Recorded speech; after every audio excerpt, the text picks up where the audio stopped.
You weaponize this kind of information and technology, it makes a hydrogen bomb look like a tinker toy. So we have got to understand that the existential crisis we have is really in consciousness and our social and spiritual development. But that has to be then applied into our policy. And what was beautiful about this is that even after explaining all this to the Ministry of Defense officials and their Air Force folks and intelligence officials in France, well, the first thing they said was, this is fantastic and terrible. When I explained the nature of secrecy in the United States, United Kingdom, and many other countries. And they said, but then they said, well, I don't know how much we can do, we'll do what we can. As soon as they faxed me information about what they wanted to do with our team to go and make contact, they got a call. Their ambassador from France to the United States got a rather nasty call, irate, and said, what the hell do you think you're doing? And the ambassador from France to the United States said, well, we're planning to initiate this research project, but also a peaceful rapprochement with these interstellar visitors in a scientific but a visionary way. And we're cooperating with Dr. Greer and his team to do so. And the intelligence folks in the US on the other side said, just stay away from any U.S. assets in any U.S. territory. And the guy said, look, it'll be on French soil, so bug off. And that's how that conversation went. But so there were all manner of delays, which when you see the translation of this letter, you'll see it. The Admiral Morin is apologizing for the delays because there was all this interference going on.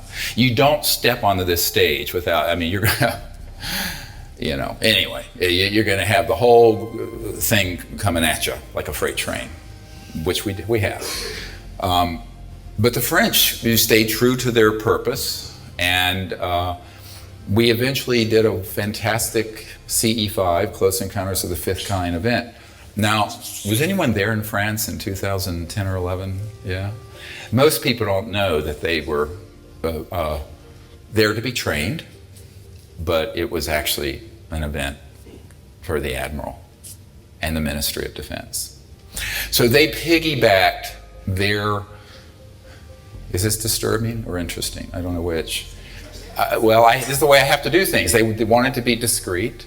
So they piggybacked their Admiral and their systems on a public CE5. And of course they were there sitting in plaid shirts and looked like just regular Frenchmen. But the whole area, we were on a 2,200 acre estate, was cordoned off. And you'll see a photograph from a trans-dimensional ET vehicle that blipped in and blipped out very quickly there. But they tracked objects going over the site in excess of 200,000 kilometers an hour. And all kinds of phenomena in the field, weird things, like something you see on Close Encounters of the Third Kind. You know, we had the cars parked in a hayfield and some interstellar trans-dimensional energy form went up and down the cars and turned the lights on and off, did all kinds of strange things. So they were very, very pleased with that. And so then they've sort of gone on from there. But the idea, just the idea that a Ministry of Defense official at this level, very senior admiral, and his team working at the highest levels of the French government would say, we want to pursue interstellar and intergalactic contact for peaceful purposes. This is huge news. This is an enormous development. The superlatives really can't reach it. Just the idea that they'd go this far, and that they try it, and that they came, and that there's still operations going on, but they're keeping very quiet about it. Part of it is that there are elements of this so-called majestic group, MJ12. It's actually the Majority Committee on Intelligence. It's really what it stands for. That was founded decades ago.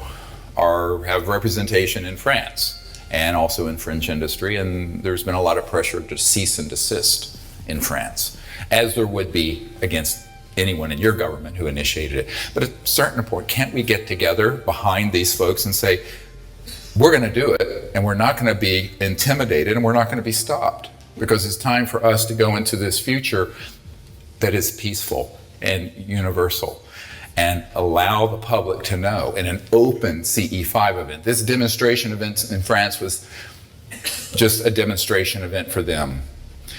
But eventually I see in the future, and I've had very lucid dreams of the future, where there's absolutely open contact with the full cooperation of governments and the military around the world, where they realize what a mistake they made making this secret and what a mistake they've made creating an adversarial dynamic between humans and these interstellar civilizations. So I see that happening, and this was the first major crack in that wall of not only silence, but of stupidity.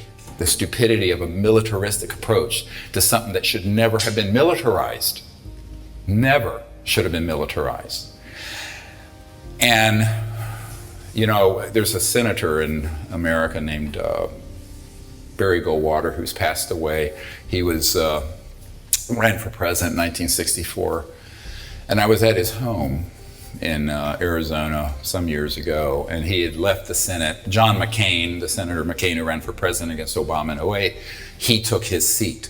And I was at his home, and he said to me, you know, he had found out about this information because he was a general in the Air Force Reserves and had been on every committee, you know, Intelligence Committee of the Senate, Armed Services. He says, but I never got anything official about it. I only found out about from pilots and whatnot. I said, yeah, of course. They're not going to tell you at the Senate Intelligence Committee. They're never going to brief you on this. And, you know, and he looked at me, you know, and he just said, you know, what do you want to do? I said, I need your help to bring this information out. And he says, yes, you're right, it's time. He says it was a goddamn mistake then and a goddamn mistake now that this was ever made secret. And I'm sitting in his living room, very interesting. This is a right-wing conservative Republican saying this, and a military guy. So I said, well, what can you do to help? He says, I don't know. I said, who do you know? He says, well, I know everybody. I said, okay, so I started going through some names of current members of this committee, the Majority Intelligence Committee on Interstellar Matters, MAGIC, M-A-J-I-C. And I got to one name, and he knew the name. And it was Admiral Bobby Ray Inman. And Admiral Inman had been head of the National Security Agency, and before that, one of the deputy directors of CIA. But he left the government and got onto the board of Science Applications International Corporation, SAIC, which is one of the crown jewels of the contracting business dealing with anti-gravity and ET and UFO issues in La Jolla, California. And he says, oh, I know Bobby Ray. We've been friends for years. I said, well, give him a call, would you? So he did. Got a call from him later. He says, I can't make any more phone calls like that for you. He says, they read him the Riot Act, and Admiral Inman was very clear, stay off of this if you know what's good for you and your family. So Goldwater tried to help us, got kind of shut down. Admiral Bill Colby, the CI director under Ford, was going to give us a 0-point free energy device and some just starter seed money of around $50 million to get it out to the public as an open source system. The week he was going to meet with a member of my board of directors, they found him floating down the Potomac River. Yeah, that's what happened to Bill Colby. So there's been a lot of sacrifice to get us this far. And so I think people have to understand that at a certain point, you've got to pull the folks together and have a mass movement to do it within government, but also with the public. And that's what we're working to do, to make contact, to effect disclosure, and to bring out these technologies, all three. You can't do one without the other. And by the way, that's why the subject in general is secret. Everyone says, well, couldn't they bring out the medical healing technologies? I said, no, because the physics behind transdimensional healing energetically is the same that would run your house without a power bill and use of petrol. Well, can't they just disclose that the ETs are? I said, yeah, no. If they disclose that the ETs are real and they're here, or even those old objects on Mars, aside from collapsing the fundamentalist belief systems of people who think we rode dinosaurs like the Flintstones, you know, that's 25% of Americans believe that, by the way. No, it's a true statistic. You know how you're riding the dinosaurs like that? They have a museum in Kentucky $27 million for this music, where they teach children that this is actually our history. Ideas so untutored it beggars the imagination. But anyway, everyone's free to their belief, and and they're sincere, but they're sincerely wrong. And so this then, becomes, all this has to come together. And even if you acknowledge that there's intelligent life out there that has managed to get here, the very first question any astute scientist is going to ask is, how did they get here? When that question is asked, it shall be answered. When it's answered, it's the end of the world as we know it, like the REM song, but I feel fine. All right? Because there goes oil, there goes gas, there goes your public utilities, transmission lines, nuclear power, internal combustion engines in the boot of your car, not the boot, the bonnet of your car, you call it. Or boot, if it's some cars. Jet engines, obsolete. 1930s technologies. Rockets, 1940s. Everything changes. Everything changes. It's huge.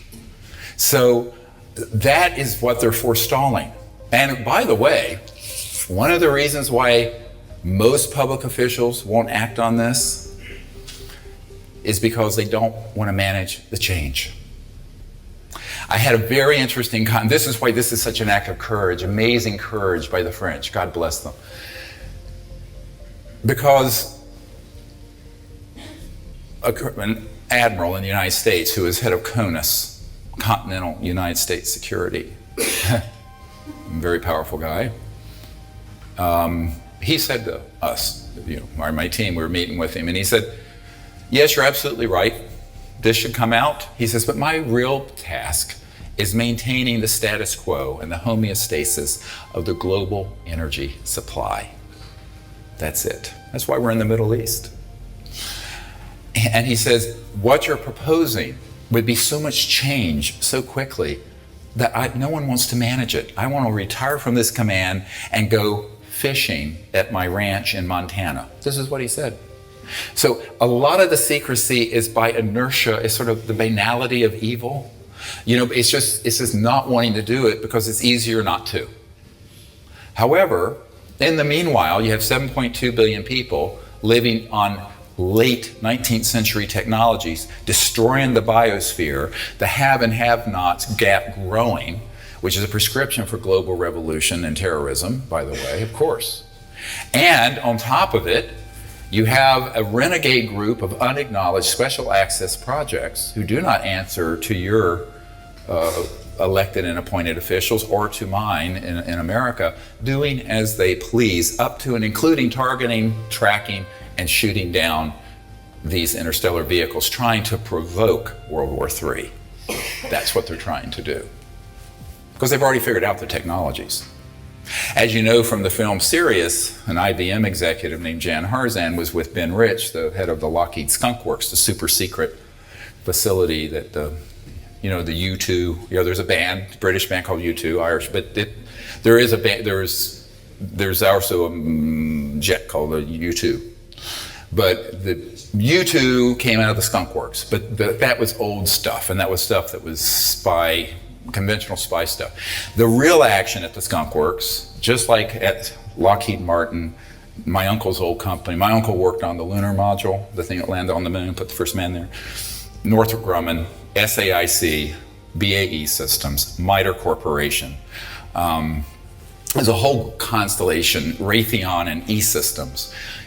The real high end of it is the transdimensional physics, the technologies, the ET issue, anti-gravity, wrong word, electromagnetic-gravitic systems, high voltage systems you put over something, it can float and zip like that. In 1954, October, there was a man who is on our team, worked with us for many years, has recently passed away, so I'll mention who he is. Third highest ranking guy at the Naval Research Labs, the largest Department of Defense labs in the United States, named Rick Foch, F-O-C-H. He was in the vault and saw documents where in October of 1954, we had mastered gravity control. So A lot of the things you see zipping around are not interstellar. Many of them are ours. And there's the state-of-the-art research facility at the Lockheed Skunk Works in the high desert of California, near the Edwards complex, is a subterranean facility called the Cube, C-U-B-E. And it's a cube-shaped facility deep underground. It's connected through underground connectors to the Nellis Range, mistakenly called Area 51. No one calls it that in the business, by the way. It's a misnomer. The real action there is at Pahut Mesa, Groom Lake, S4, S9, and S12. Those are the proper names. Blackjack Control and Blackjack Operations. I have a document, it's the first document that was in the Obama briefing that lists the code names and project numbers on there. That's a National Reconnaissance Office document. By the way, NRO, National Reconnaissance, they run all the super secret birds, spy satellites. Amazing stuff that they have. And if you go to their headquarters, it says over the door, "We own the night." And I turned to some people on my team, I said, well, we need to own the light. They can have the darkness, we'll have the light. But that's their motto, we own the night. And you can see anywhere, anytime, through cloud, down to anything you're reading. And you can be talking to a friend on the top of Mount Everest or anywhere else, they'll hear every word you're saying if they want to know it. That is true. Ben Rich said this, there are no private conversations anywhere on Earth, number one. So forget Snowden stuff with, PRISM. I mean, that's like level 1 intel gathering NSA. It is. It's like, it's not even, because the president knew about it. And so the Senate, if they knew about it, it's like 40-year-old technology. It's true. Absolutely true. Because the real action's in the unacknowledged special access projects. And so when Ben Rich said we can take ET home, as you saw in the movie series, he meant it. So we had mastered gravity-controlled trans-dimensional systems. Now there's all kinds of conspiracy things. We're not actually allowed to go out there because there's sort of a containment zone around Earth until the rampaging primates make peace. That would be us. And quit clubbing each other over the head over stupidity, like ideologies and this ism and that, whatever. We're not allowed to go too far out there. And there is a containment policy. It was lifted for the moon, because we do have facilities there, but no further. I only have a couple hours, so I can't get into all the details of this. I'm trying to give you the big picture. Now, that means, of course, anyone doing this, what I'm going to go through in a moment, is going to be running into the buzzsaw. Anybody read the book Into the Buzzsaw, the foreword by Gore Vidal, about people journalists who tried to blow the cover off huge stories like this, going through the buzzsaw and being chewed up. Some were killed, some died, some had suicides, some got sick, some fired, whatever. But it's an interesting mainstream media book, actually. And you're going to have to contend with the fact, and this was why I brought all these folks to Washington, and I had them meet with senior people on my team who have been in these unacknowledged special access projects and been with me at briefings. I introduced, there's an astronaut named Edgar Mitchell. I introduced him to all this. I brought him to the Pentagon to brief Admiral Tom Wilson, who is the head of intelligence for the Joint Chiefs of Staff. So back in the late 90s, 97. So that is all a process that they needed to know before they stepped into this. Now, I wasn't trying to scare them off, although I may have a bit, because it caused a few-year delay. But I wanted them, in medicine we call it informed consent. And I wasn't going to lie when they asked me what kind of security risks would there be to us doing this. I said, well, first of all, the people keeping the secret transnational. They have representations, covert, deep cover in your country. They have technologies like you cannot believe. And they have reconnaissance over France that will know everything you're doing in real time. So nothing will really be done secretly. So that you factor into bake that into the cake from the get-go. And they went, oh, mon Dieu, And I said, yeah, okay, so it doesn't mean we can't do it, but be aware. So it became this cat and mouse thing to set this event up, that apparently there was a woman here who was there, and some other people I know. had to set up a security perimeter, a radar perimeter, divert air traffic, everything for this event. These 3 nights in the Brittany on a 2,200 acre estate that had been part of a family who ironically helped organize the French Revolution, like my mom's family did in America, but who also specifically organized the beheading of Marie Antoinette. Some very interesting vibes at this estate. Anyway, but welcome to my world, a little strange. But anyway, it was beautiful because the events that happened were just magnificent. Even though, you know, it was not known by, there were 60 people there, there were only a dozen or so that knew why we were there. But it was an introduction to them of how to go into the samadhi state, remote view interstellar civilizations, create a coherent thought sequence that results in contact being linked into their electronic systems, ET electronic systems that interface with coherent thought, how to comport oneself when events are taking place, etc., and so on and so forth, as well as what to monitor. And moreover, what the philosophical underpinnings are that lead to successful contact. It cannot be an us versus them military approach, because that leads to nothing but a disaster. And in fact, the last 60 years prove it. Eisenhower did actually meet with ETs at Muroc, M-U-R-O-C, near Edwards, what's now Edwards Air Force Base. I believe it was 54 or 56. I have to look at my documents. And I actually got a letter from someone who was there with Eisenhower at the meeting that was sent to me by the French intelligence. They had it. It was very interesting. I wish a lot of this had made its way into the movie, serious. We're going to do a follow-on documentary if we find the filmmaker who wants to do it. Anybody know a good one? Come to Charlottesville, Virginia, near the University of Virginia. We'll do it within 6 months. So that is, you know, that was something that when they realized that there were all these issues around making contact, but that it could be done if you had the right philosophical perspective, because the ETs are not unwilling to make contact. They're not unwilling to make contact with buffoons or militarists or people who have an antiquated pre-diluvian worldview that anything we don't understand, we have to shoot and kill and knock down out of the sky. You see? But these were highly conscious people, very on board with the philosophical underpinnings that are the prerequisite of contact. And that is why I say this was one of the most important initiatives. So let's scroll down if we can see. I'll get my laser pointer and just point out a few. I know most of you don't read French. I certainly don't. I'm a medical doctor where they say it's equivalent to learning 4 foreign languages. So, not yet, but we'll just, so up at the top. Can you see the red pointer? So this is Dr. Pierre Morin, who's an admiral, who's with the Ministry of Defense, urgent, 16 January 2007. It was also copied to a SPARAD, a group that is working with the Ministry of Defense for making contact. It was primarily addressed to me and our host at the estate, Philippe Aubin, and his brother who owned this massive estate in France. So as you scroll down, you'll see the signature and the seal for the Ministry of Defense.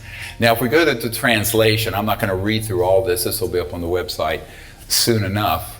We had someone just recently do a better translation than what we had and that I showed in Lisbon, interestingly, which we'll pull up here in a moment.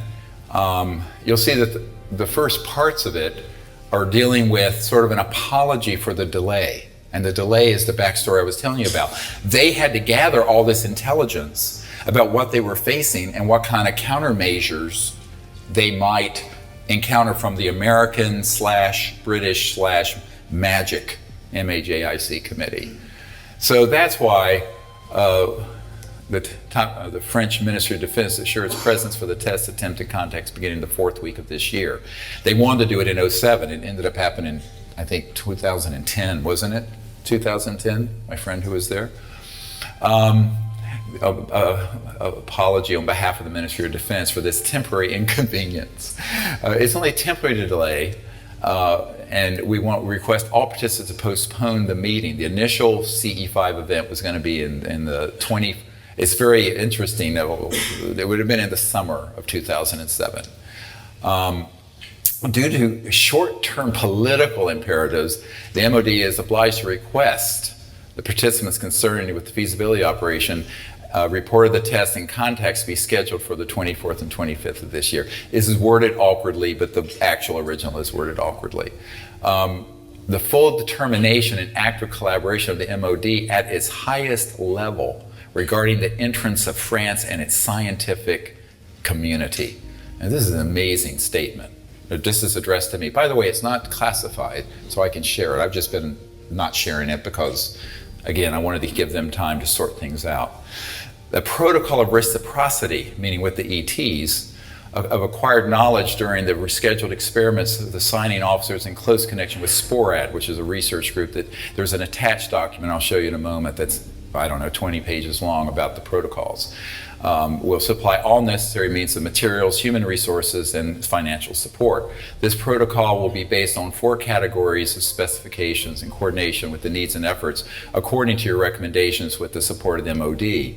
Identification of the source of the ET UFO object, procedure and recognition, biological, physiochemical, relative fields, and miscellaneous language, laser signaling, and things of this sort. I don't know what MFP means.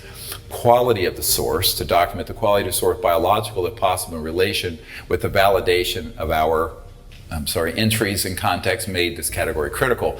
Availability of the source, this category regroups the fields regarding the contact possibilities and future exploitation of the above mentioned.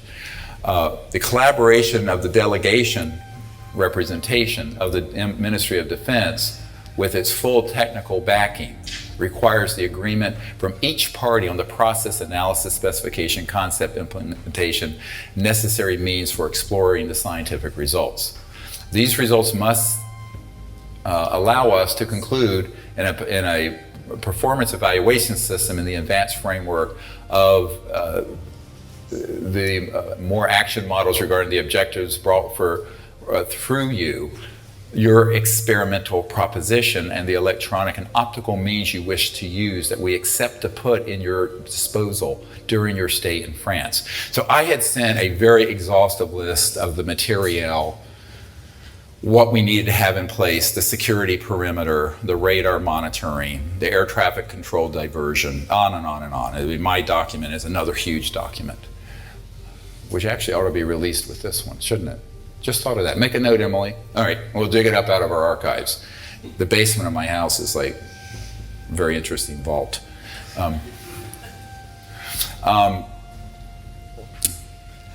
Besides the fact that our imperatives forbid us to take part during the 2 coming weeks, see, we were going to do it in those 2 coming weeks. The request that means to put at your disposal in absence of all circumstantial recommendations did not allow us to account to our superiors with all the required scientific certainty and to engage a process of long-term exchange on this experimental field with you. What this is trying to say is that the delay was because they couldn't get everyone else on board to do it in 2007, so that's why it got pushed to 2010. In the hope of your understanding and respect for our political imperative. So there are a lot of arms being twisted here. You can read between the lines. That will become a certain commitment and our will hereby affirm to proceed on an exhaustive journey with you on this topic. We will be able to erase the disappointment of the postponement of the first contact that was going to happen at the end of this month. That was in January. On behalf of our representative, I'm pleased to wish you all the best for this coming year and outstanding results for our 2 countries. So, of course, I'm American. So, obviously, this was intercepted by the National Security Agency, and that's when the ambassador to the United States from France got this rather nasty contact. So, this is such an amazing sort of paradigm shift that a Ministry of Defense. So if the French could contemplate doing this at this level, and this was at the highest level, as it said, including political, meaning that the president of France, Sarkozy, why can't it happen in the UK? Why not? You need to break with the Americans on this. And not with the American government, because the American government would be on board with the secret, illegal, corrupt kleptocracy of petro-Nazis and fascists that are running the world amok. You guys need to get your government to do this. Why not? All right? Help me do this in Great Britain. If you enjoyed this video, make sure to check out the next one right here on the Best of Dr. Stephen Greer.